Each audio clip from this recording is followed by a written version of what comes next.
Hi, I'm Erin Willman. Hi, I'm Bob Willman, and we're with White Cane Coffee, and you're listening to White Canes Connect.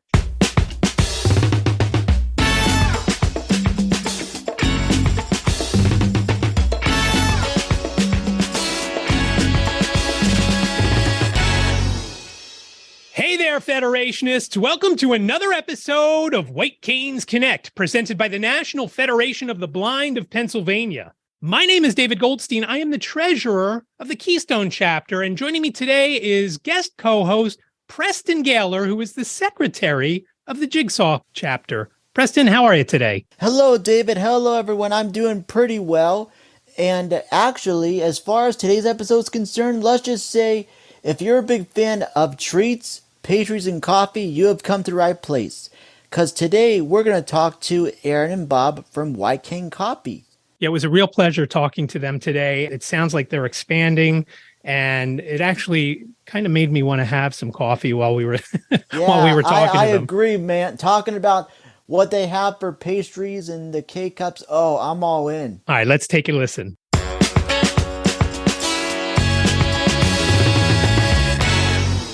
Erin and Bob, thanks so much for being with us today. Thank you for having us. Yeah, it's a pleasure. The first question I want to ask you is, how long have you been in the visually impaired community, and how did White Cane Coffee came to be, or how did it get started out, rather?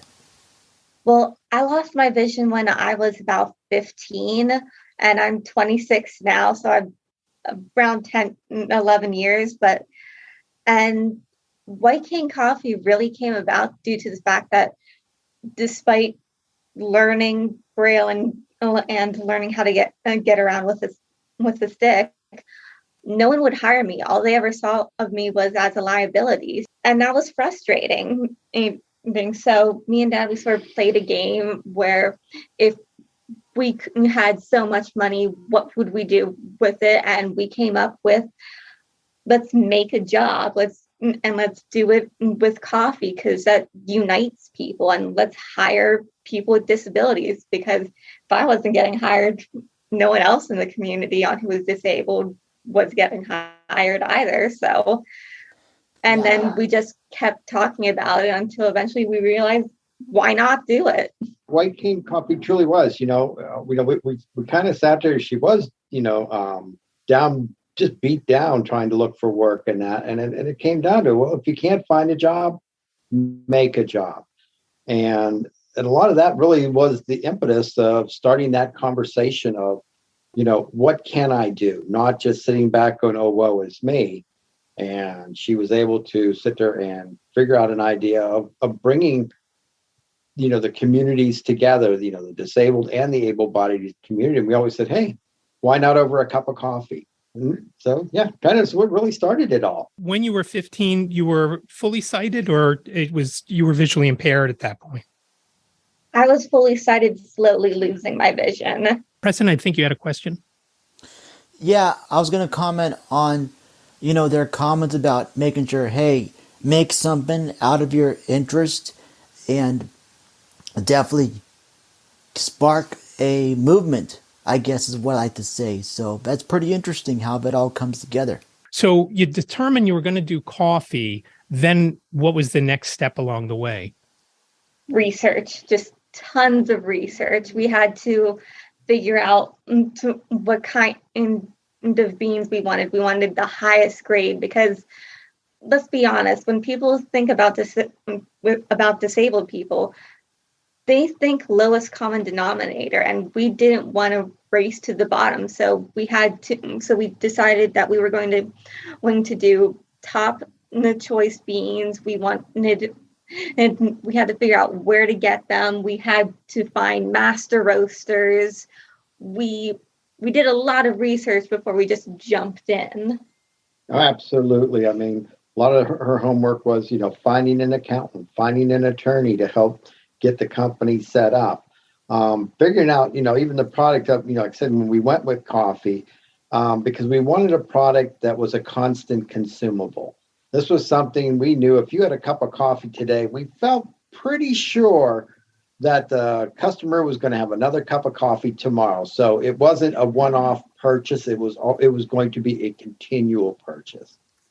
and then by her going with choosing the highest quality, because you do get people who would come into the store or would buy from us and would be what we would call a pity buy. Oh, I'm here to support the little blind girl. And we knew that was kind of going to happen. So we said, okay, they do that. They're going to. But we wanted them to go home, try the coffee and say, wow, this is incredible. And then they come back. And that's when we knew we would make money. You come for the pity, and you come back because it's very good coffee. I love it. I am amazed, as I had told you before we were recording, my daughter lives in New York. I'm amazed at how many coffee shops there are in New York. And everybody says, oh, but Starbucks is everywhere. Yeah, Starbucks is everywhere in New York too, but there are 8 million other coffee places in New York. And it's funny to listen to my daughter. She said, oh, I want to go here for this one. And then she'll say, oh, but I'm going to go to this one for something else. They all have a specialty. So how do you guys figure, and I guess at the beginning, how did you determine, other than just your various different roasts, what kind of specialties you would try? Focus group. We sat there and we found a group of people in town, all different industry and whatever. And we got everybody together and said, let's drink some coffee. So we sat around a boardroom and we brewed up a bajillion different kinds of coffee and that. And by consensus, we came up with some fantastic blends and even single origin coffees. And that really started. We only had 7 products when we started. We're up to 120 now. Wow. But man, during that test trial, we were caffeinated. So you figured everything out. Did you find a location and then say this would be a great spot for coffee? Or you figured, okay, we're going to do coffee. Did you think maybe at first you would do an online model, or was it just going to be a storefront? How did that all come about? We were honestly originally going to be exclusively online. And then we sort of blew up out of nowhere to the point where like our entire house was just filled with coffee and orders needing to go out. And then we're just like, okay, we need a storefront. And then fairly recently, we outgrew that storefront and now we're in an even larger storefront, and we've been able to hire more people with more disabilities, and we have expanded in ways that I could have never expected at the beginning. Wow. So tell me, if you come into the storefront there, what do you have, a seating area? How is the store laid out? Why don't you give us a picture of that? You do have a seating area. You have right next to it is where you can buy all of your ground coffees, your beans, your K-cups, your whatever you need. And then we actually have where you can have coffee there, or your iced coffee, or very recently we started having lemonade and you can buy pastries. And we've been very active with the communities and around us saying, hey, what do you guys want? And we've been trying to accommodate to that. How did COVID affect the storefront? Was traffic down? I'm guessing it was down pretty dramatically with everybody kind of staying home. That knocked our expansion back probably 2 to 3 years of what we wanted to do. Only, the whole goal when the pandemic was everyone went into survival mode. Our online sales, they went up dramatically. That's what really kept us in business, was the online sales because of the pandemic. Now, fortunately, since we were a manufacturer, we were considered a necessity business because people still need their coffee, and being the manufacturer, then we were allowed. But that doesn't mean we didn't take all our precautions. Everyone in the shop was vaccinated numerous times. And we just kept a very tight situation to make sure everybody was safe, and not just our employees, but the customers and everything. So we managed to come through pretty clean. Yeah, I mean, we also started doing a very localized drop-off coffee thing if you were in our area, we would leave coffee care packages at your door. So this way people could still get their coffee and not have any like contact with people. So no, everyone was safe and still very caffeinated. Yeah, and I was going to say too, just to make sure that hey, the business is still thriving and going, and making sure that they care about you locals even more. So that's great. So yeah, there were a lot of different, models, that we, like I said, we were continually adapting. Like I said, we had our home deliveries. We were delivering still to other areas. We have affiliates pretty much all over the country. Most of our affiliates, though, are on the East Coast because it really does make shipping easier. We always say we have one gentleman. He does live in New York City. He lives in a huge apartment building. And what he does, he has his own coffee route. He literally knocks on everyone's door, takes their coffee order, sends us the order. We ship to him. He delivers it back to everybody's doors because from what he tells me, nobody in New York City shops. Everything is delivered. That's funny that you mentioned that, because my daughter said to me the other day, she said, I think my doorman thinks I have a shopping problem. She's at work all day long, so she doesn't have time to go to the store other than maybe fresh stuff on the weekends. And so every day there's something coming from Target or Amazon or anything that's not perishable. She gets shipped. She doesn't go and pick it up at the store. So that is a great idea that guy has. So tell us, I'm guessing everything in the storefront that also acts as your warehouse. You ship from that location? Correct. Our storefront, actually, the front is just a regular cafe size, but then in the back we have 3,000 square feet of production area. So there's where everything is made. That's where package, ground, just everything that goes into it. This is where all the brailing is done, because everything in our store, everything is packaged that has braille on it. That is impressive. That is great. And I love to see the different companies now. Some others are coming on board with that, but not every product they have is. But the fact that you guys do every single thing is just outstanding. Tell us about, you had mentioned earlier, Erin, you have pastries and things like that. Are you baking those in-house, or are they something that you're buying from a vendor? We are baking them in-house. And are you actually making them, or is it something that you're just baking fresh each day? We bake them fresh every day. Yes. Okay. Every morning, we're all in at 5 a.m. and getting the baking done so we can be open at 7 to take care of the customers. Wow. And how long is the cafe open to? What time do you guys close your door? About 5 p.m. So it's quite the long day. I was just going to say that's a long day. And I'm asking because my wife loves to bake. And I thought, what if we did something like that? I just couldn't do that every day. And I am not a morning person. So the kudos to you guys for doing that and getting up. And I guess the caffeine from the coffee helps. That's it. My wife is the baker. She loves to bake. And while she's baking, I'm getting, we're all getting the front set up, getting the coffee made, getting the cafe ready to open up. And it's funny, we open at 7, but you'll see people standing, looking in the door at 6:30 and we're like, hey, the lights are on, come on in. We don't leave money standing at the door. Exactly, right? Yeah, I love it. It's all about serving, not disserving. As far as getting your coffee, you'd mentioned you bring the coffee in the highest quality.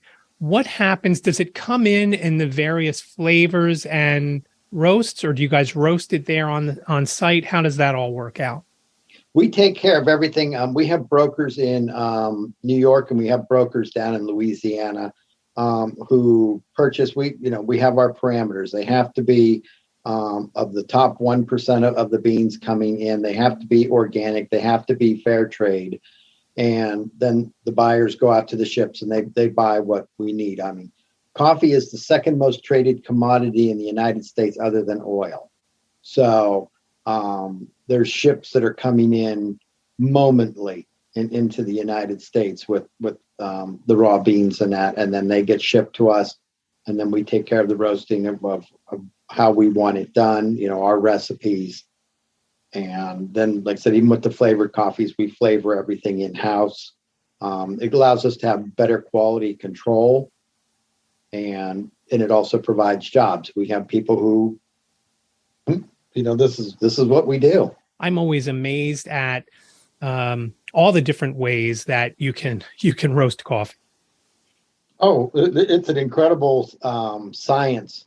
We're air roasters ourselves, but there's a million different ways to do it. And as far as the flavorings go, how I saw that you have some chocolate. How do you flavor them? Without giving any secret sauce away, how does that happen? How do you make chocolate coffee or some of the other flavors?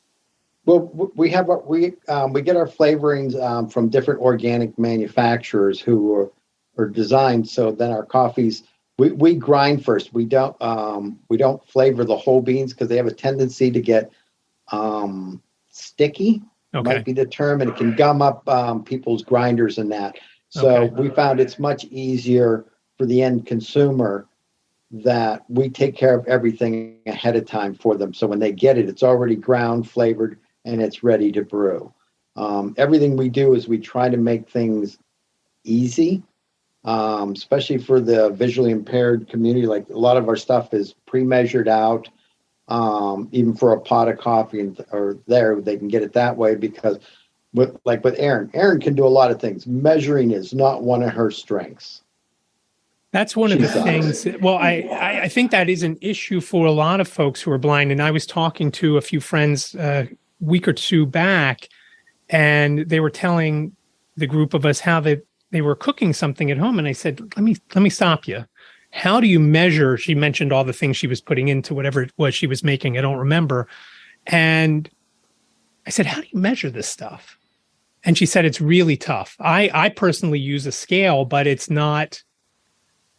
Liquids are tricky because you kind of have to know, you have to have someone measure it out. If you need, let's say, a teaspoon of whatever this liquid is, you've got to measure it out into a teaspoon and then weigh it to know what that amount is, because liquids all weigh different amounts. Well, we have different teaspoons that have different adjustments on there. So if Erin needs to scoop something out, then it's a braille set of teaspoons and things like that, so she can get the one she needs and be able to do that.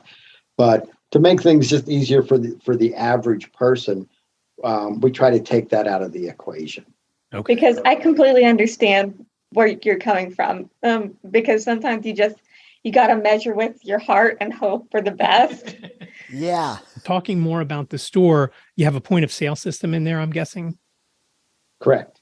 Okay. And is it the Square point of sale system or is it something else? No, we use Square. We like Square because it's very intuitive for us.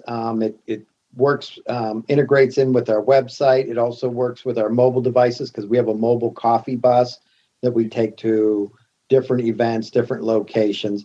So everything talks to each other. So it's good for inventory. So if you sell something one place, it'll take it off the master inventory list. So you're never selling something you don't have.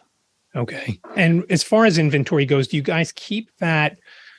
Because you're preparing coffee, I'm guessing you have two separate types of inventory. One that is set aside for in-store or prepared, and one is set aside for sell-through. Is that how you do it? Not as much as you would think, because since our manufacturing's right there, if I need another pound of coffee out front because we're just having a heavy brew day, I walk back and I say I need a pound of coffee, and they go, "Oh, okay," and they hand it to me. And okay, because it's probably while they're grinding or whatever like that, so it just comes out of the master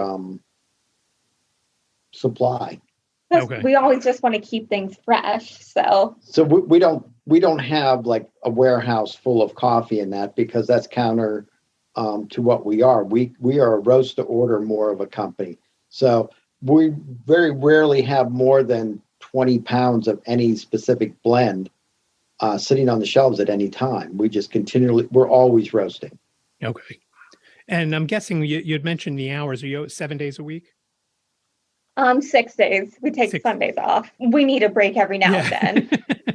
That's what I was going to say. Okay. As far as you'd mentioned the bus, I was thinking about that the other day when a friend of mine was telling me they were going to, I guess it was a son's sporting event. And I'm thinking it was a chilly night here, and I thought, boy, it'd be nice if they had some sort of coffee food truck or just some kind of beverage truck, not just a food truck that has food, but one that could give, if you wanted a macchiato or you wanted some sort of latte, something that you could just get right there, hot chocolate, whatever it might be.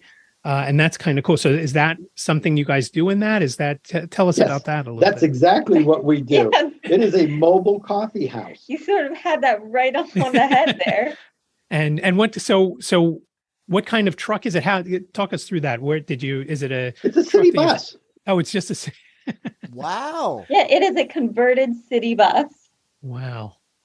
Well, that is interesting. That is very cool. So it gives us plenty of room to move around. We can have 3 or 4 people in there working at any time. So people preparing, people working the windows, keeping things moved around where they need. And like I said, you have a lot of room, so you're not stepping on each other because there are no seats, obviously. It's just all countertops and production, our machines. And it's really efficient. I mean, and it's a lot of fun to take out on events because everybody comes up is happy anyway because you have coffee. Right. And for the kids, we have hot chocolate or iced teas or like I said, now we're doing lemonade and stuff like that, flavored lemonades and same thing. So everything's fresh squeezed. We buy lemons by the cases and do it that way. That was my next question. How do you make the lemonade? Because I love lemons and the fact that if you do squeeze it fresh, man, that sounds great. Yeah, that you got your simple syrup instead of regular powders there, so that way we can do we know how many pumps it's going to take for a glass there.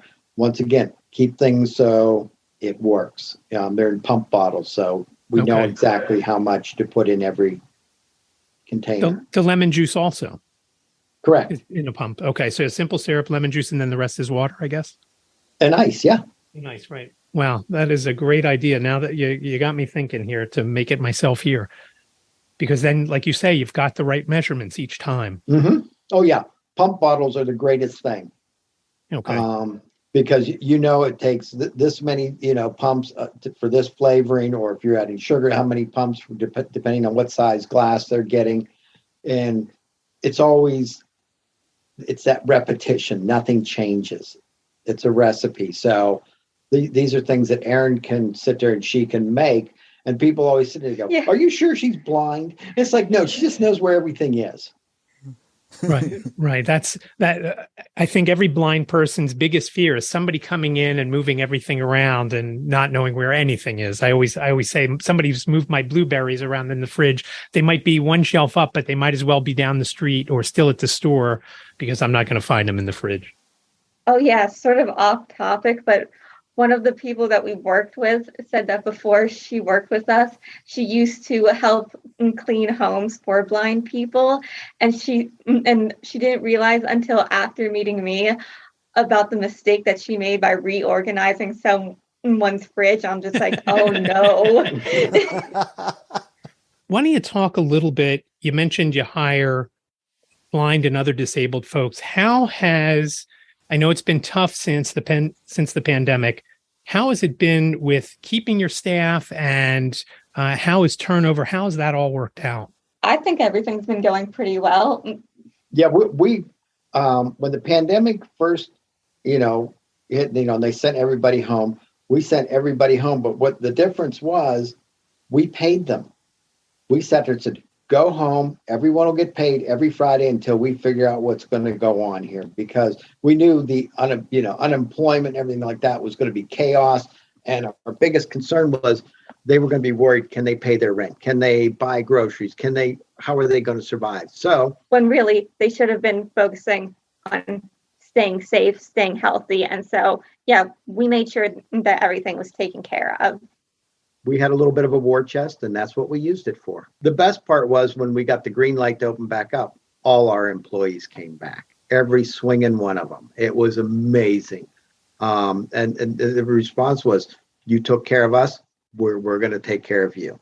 And we've never had trouble finding employees. All the companies around here going, oh, we can't find employees. We can't do this. We can't do that. I'm like, we got a stack of applications, 2 feet high, people wanting to work for us. Ran into someone today asking for a job.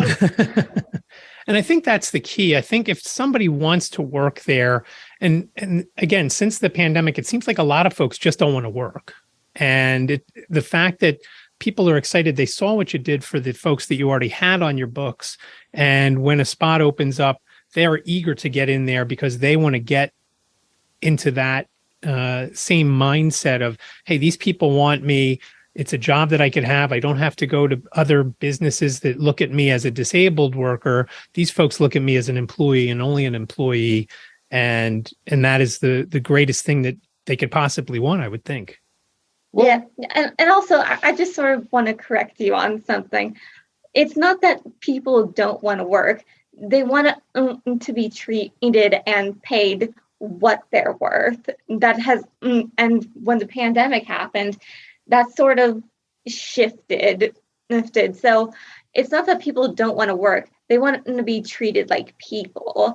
And unfortunately, a lot of companies don't do that, where that has sort of been a spearhead of us, is that we will always treat someone like a person. It does not matter what your disability is.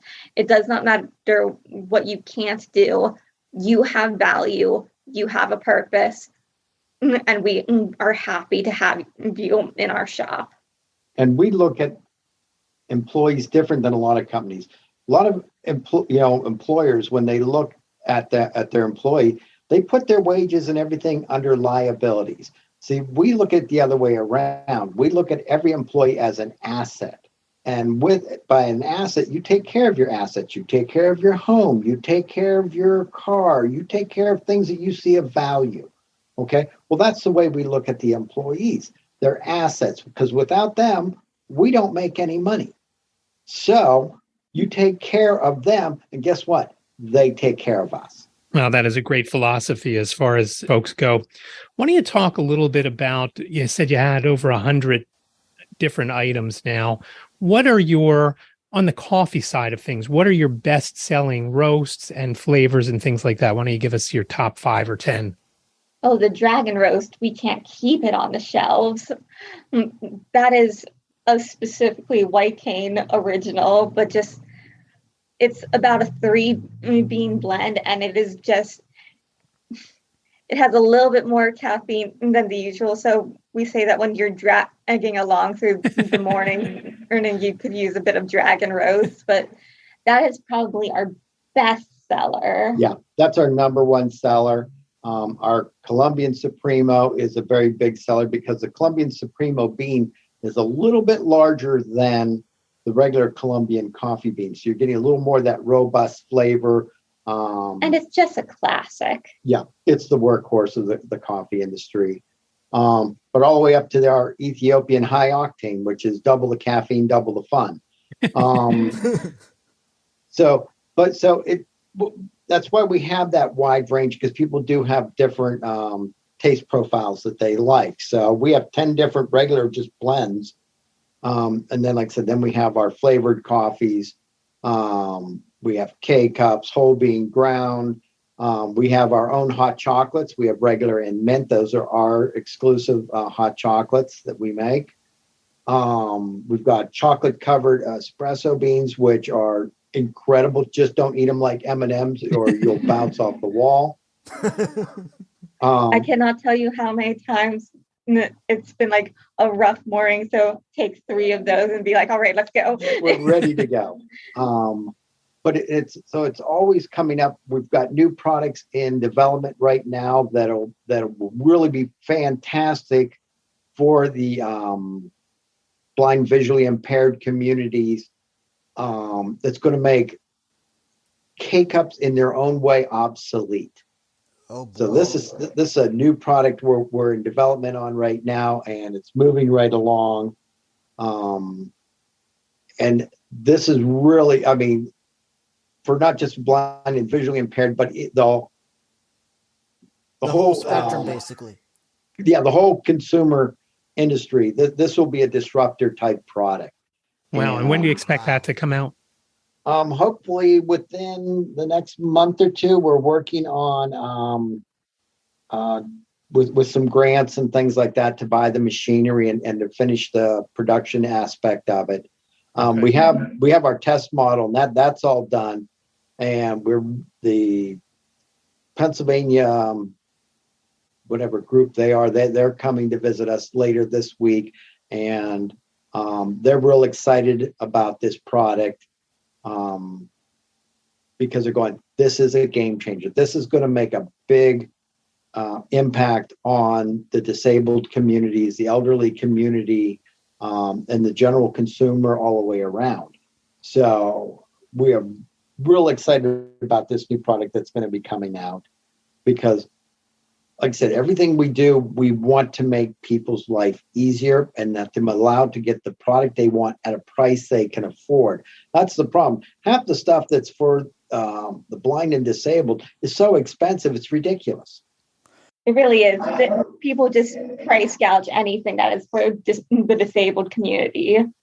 Yeah, and I was going to say too, half the time you have to kind of come up or try and figure out how you want to embark on that set goal, whether it's tech or food or a line of what you're doing. And speaking of food, I'm actually a K-Cup Keurig guy. It's the way I roll. But what are people's favorite pastries? Well, we can't keep the scones on the shelves, really. And my mom's hand pies are to die for, so.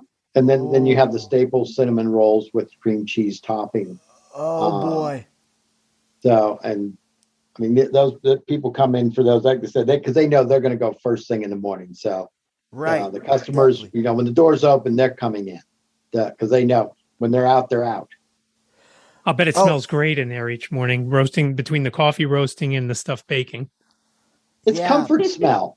You know what I mean? But it's funny. You watch people, you can see them at the door and you can tell they're just them. And then they walk in and they get that first smell of that fresh coffee and the baked goods. And you can see their whole mood change because now they've hit that comfort spot. You guys big into donuts at all or not that much? Or it depends? No, we don't touch donuts. We pretty much try to stay really with just baked goods because you can get donuts at the grocery store. You can get donuts, Dunkin' Donuts. You can get that anywhere. You can get the little donut holes or whatever at Starbucks or Tim Hortons or whatever. We want to do something different. I mean, we've even talked eventually on doing crepes. So. Yeah, I love crepes. So these are things, we're not going to compete with the big chains and stuff like that. But we're going to let them do their thing. We find it's much better to have a unique items, unique products, and quality. You've got to have quality above all else. You say your new location is much larger. Is it still in Warren? Correct. Mentioning Tim Hortons and Dunkin', things like that, I'm guessing there's some of those around you, or how's the market there? Tim Hortons probably about a block and a half away from us. McDonald's is a stone throw away. I mean, they're literally across the parking lot. We have a big grocery store across the parking lot. They have donuts and stuff like that. And we really don't give them much of a second thought. It doesn't seem to matter. I was just curious as far as the coffee competition goes, though, really. And I would guess the Mickey D's and the Timmy's are both big with coffee and the other things. Oh, definitely. There is competition. There's even other small store competition. But again, we don't really worry about them. We do what we do and we do it uniquely. And so that keeps people coming. How far do you think you've done online orders now for a few years? How far have you shipped? Anything outside the U.S. and Canada, or has it just been in the U.S.? U.S., Canada. We're in negotiations right now to open up facilities in the United Kingdom. They've been pestering the Jesus out of us. Wow. For years now. Yeah. So we're getting much closer to that. We're looking in the Coventry area of the United Kingdom of setting up the roasting facilities right there. Because that's dead square in the middle of the country. So it'll put everything pretty much within a 400-mile district, circle for this place. That'll keep the shipping down, because for us to ship from here to Britain is just too cost prohibitive, and the time that it would take by the time it gets there, clears customs, does everything there. it becomes a moot point. Yeah, you lose the freshness that we are known for. What would the place in the UK be? What would it just be, roasting and ship orders from there? You guys would take them through your site? How would that work? Well, no, we would literally just mirror what we're doing here. So Okay. It would be roasting, it would be the shipping, the packaging. We'll be working with the Royal National Institute for the Blind so that we can once again set up the brailing and things of that nature, because this is something they're very excited about also. Okay. Is that accessibility, that inclusion that White Cane is known for. Boy, that would be incredible. That would be something. Good luck with that. That would be outstanding to do. Indeed. As far as marketing goes, what have you done? I know I've seen you on social. What else have you done, either locally or nationally? Have you done Google, Facebook ads? How have you handled that stuff? When it comes to Google or Facebook ads, we find the return on investment, the ROI, is historically not well. Or even direct mailings, it just doesn't work well. It's not cost effective. We do very well with just on just regular Facebook or Instagram or Twitter and things of that nature. Now, we do have the local online news people here for Warren County and, our county over here. It's called Our Daily Local. They broadcast every day at 8:30 the headline news from our store. Oh, wow. That's very cool. They come in, they've got their cameras and they come in and they do it. And then on Saturdays, they have Coffee and a Conversation. It's an hour-long conversation with local leaders, whether they be the school board or people running for office or whoever. And they come in and they have a conversation in the coffee shop, because we said, this is how you solve the world's problems, over a cup of coffee. And that's literally what they do. They sit around, they drink coffee, and they talk. And people follow that. I mean, they have like 3,000 people watch this every day. We're a small county over here, but people watch it because they get that 10-minute headline news every morning at 8:30. And then on Saturdays, they know that they can sit there and see, what's going on. What does this politician see for the future of our county or the state or whatever? And they have these conversations. And through the whole thing, there's our advertisements, brought to you by White Cane Coffee, and that's turning out to be very good. Yeah, that's incredible. I met your congressman down in Washington a couple of months ago, Representative Thompson. I was shocked to hear how large, you said it's not a large county, but he was telling us how many counties he has in his district, and I was just amazed. It's like 1/3 of the state. Yeah. Glenn's been a big proponent of our company. I think he even mentioned us out on the floor one time or whatever. We were Googling Erin, and it's like, sometimes it's the surprise of where you find that people hear of you. I mean, and who will champion you. Yes. And all of a sudden you'll get an influencer or whatever who will sit and say, hey, I just had this coffee and I love it. You all need to go buy it. And for 48 hours, you are doing great, because that's all. When an influencer mentions you, then that's really the attention span that the communities will have, is 48 hours. You'll do great, and then they'll move on to the next. Tell us about, you had mentioned affiliates. Tell us about your affiliate program and how people can sign up, or how organizations can sign up. Love the affiliate program. Affiliate program is they sign up as an affiliate. It's under whitecanecoffee.com/affiliate. Easy form to fill out there. The username's the important part. So if you want, let's say, White Cane Connections or whatever, then use that as your username, because that would become part of your website link. Then you just promote it. You put it out on your Twitter accounts. You put it out in your newsletters. You put it out wherever on social media with that link and say, hey, I'm with White Cane Coffee.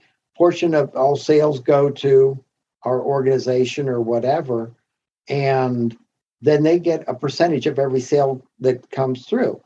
Now, the beauty of that is it remembers the customer. So yes, they ordered today, but then next month they order more coffee, and month after that, and it keeps on going.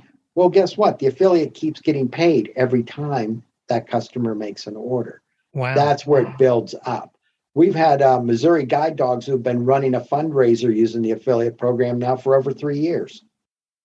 Wow. I know they that just put it in all their newsletters. Every time they put out a newsletter or they post anything, they put it out there, and they just keep getting paid every month. It's and is that what you do? You pay monthly? You pay on a monthly basis? Yeah, first week of every month. Okay. And is there a threshold of the amount of money that may be in there, or is it just anything? Is it a threshold? Yeah, no, there's no threshold. Okay. It's their money. Now, sometimes the fundraisers go really well, and sometimes they don't. It's we've had some NFB chapters that have done just gangbusters, but other ones not so well. It really is, how much work are you going to put into it? You get what you give. Right. And some of the chapters, in all fairness, some of the chapters are very small, where they don't have a lot of members. I know in our chapter, in the Keystone chapter, I know that it goes, like you said, it goes out in after each meeting. I send out a recap of the meeting, and that is one of the things that's in there, the link to our White Cane Coffee affiliate program. And, whether folks are taking advantage of it or not. I know a lot of our folks like to call in and order that way. So I know that probably hinders us a little bit, but it's something that affiliate programs in general is something I've done probably for the last 25 years or so. And people just don't realize how much can be done if you are an affiliate. And as far as the state goes, I know that we are in the midst of redoing the NFB of Pennsylvania website. And I know that there's going to be a page there. Most likely it'll be nfbofpa.org/coffee, where we'll talk about the affiliate program and how folks can order. And I know a lot of folks within the affiliate, on the affiliate board, promote that link for your affiliate program, with them reaping the benefits. Oh, absolutely. Like I said, it all like I said, different organizations, like I said, depending on their size. We have some, like I said, we have one of the, I think it's the South Carolina NFB. They've been doing pretty good. Delaware, they're trying to, they just can't seem to really hit that sweet spot yet, of where they want to be. Like I said, but then we have different organizations, like I said, in and around New York City themselves, where they're doing better only because of population and memberships. You've got an organization that says, oh yeah, we have 500,000 people in our organization. Well, okay. And if it's a relatively affluent organization, that changes the game also. You had mentioned members, and I'm wondering, I know Amazon does it and some other retailers do it, where you can buy a subscription and have it shipped every couple of weeks, every month. However, do you guys run something like that? Yes, we do. Yes. And subscriptions we love subscriptions because it's a very stable sale. And then people, they figure out, we always tell people, a pound of coffee will make roughly 10 pots of coffee. So you can figure out pretty much how much you need for your house or your office or organization. If you sit and say, yeah, we go through, 10 pots of coffee a week, well, then you need a pound a week to be delivered to you. Or, if you want to sit there and make it to where there's no shipping in that, but do it monthly. Sit there and say, once a month I need, 4 pounds or whatever. Then you're going to hit that threshold and get the free shipping. Boom, easy done. So there's ways of working it. All of this conversation makes me intrigued. Now I'm trying to figure out what cake cup or whatever I want to grab first. And I am aware that we do have an affiliate program. I haven't tried it out yet, but yeah, they got me intrigued. Erin and Bob, do you guys have anything else to offer that we might not have asked you? No, like I said, I do recommend, though, anybody who wants to just even work a little side hustle or side gig, they think they call it. It costs you nothing to be an affiliate. It really doesn't. That was one of the things people always have asked us. What does this cost me? Do I have to buy so much? Do I have to do anything? Absolutely not. This is not a multi-level marketing scheme, we promise. No, this is single level marketing. It is you. This is, their effort, their business. We've had people sign up and do gangbusters. We've had other people sign up as an affiliate. Then they call me up 2-3 weeks later and said, I haven't made any money. I said, have you done anything? Well, no, I thought I just signed up and you sent me money. Isn't that? It doesn't really work that way. You have to put the effort in. But it is a great for any organization, whether it's a church, youth group, the NFBs, AFBs, any organization who's looking for a way of fundraising. It really is a no-brainer, because whether it's coffee or it's hot chocolate or whatever, you have a pretty good stable market. I mean, we've even done local fundraisers for schools and such. So, and they do real well. Yeah, they do very well. That's always good to hear. And I think it all boils back to on the communication, how much you want, how much do you think you want to profit, or the goal of said fundraiser. It all comes together. So I'm very glad this we had a little dance studio, and they sent out all those little 8-9-year-old girls with their order forms out there, because mommy and daddy said sequins aren't cheap. Get out there and sell some coffee. And they made thousands. It was incredible. So if someone wanted to either get involved with doing a fundraiser other than the affiliate program, should they email? How would they contact you? Why don't you give us your contact info? Yeah, just they can email me at bob, at whitecanecoffee.com, and we'll send them all the forms and all the instructions on how to do it. If they need, any graphics, or if they need commercials that we've done up and things like that, news stories, people go, I've never heard of White Cane. We'll send them news articles that have been done on us. I mean, Erin made the cover of Global Business Leaders magazine, and they did a huge article on her. So we have press releases to legitimize us. That the different news agencies have done on us. Google picked us up, and I think we were in 200 different publications nationwide. We were in 1,500 different publications in the UK. So, wow. Like I said, the UK wants us bad. It's crazy. If someone didn't have a computer or want to order online, is there a way they could place an order via the phone? Oh, absolutely. It's 814-218-2837. Once again, that's 814-218-2837. And we'll walk them through the whole system. This is not unusual. We do get people who say, I'm not computer literate. They've never got their speaking program to work the way they want it to. We try to keep our site as user-friendly as we can, but for some people, it's too much. And we get that. We'll have all the links in the show notes. And I know that you are on social, and all of them are White Cane Coffee. Is that correct? Mm-hmm. Okay. Very good. So we will have all the links for that in the show notes. I'll definitely give them a good follow. And yeah, I'm definitely going to figure out what I want to dig into thanks to White Cane Coffee. The thing we want everybody to realize is you can have your own successful business. You can have your own successful life. There's plenty of naysayers out there. I remember even when Erin was starting all this, even, Social Security says, why would you want to work? Why would you want to do that? You can just stay at home and collect Social Security. That's not a life.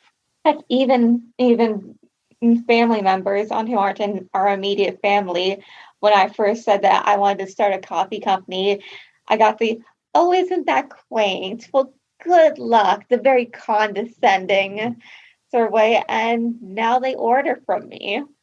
So, hey. That's the best way to get back at them, right? Yeah, apparently. It's all about a good following and a good system. I love And it. so that's really what it's all about is being able to sit there and know that you have value, know that you have worth, and you know, don't be afraid to go out on that little bit of a limb there and make your own path. We realize that it can be difficult being blind. It can be difficult being disabled, that things can be hard. But once you get over for realizing how hard things are, now it's time to step up. It's time to come into the light, and it's time to get to work. Definitely. Very well said. That is very well said. Erin and Bob, thanks so much for being with us today. Thank you for having us. It truly was our pleasure. As I said, I always like keeping track of you guys over on the east side of the state. So you guys are doing a lot of stuff out there. You're advocating, and that's what more can we ask for? Without you, we wouldn't even be, doing what we do best to keep promoting and strengthening. So yeah, you're definitely welcome back anytime. Thank you very much.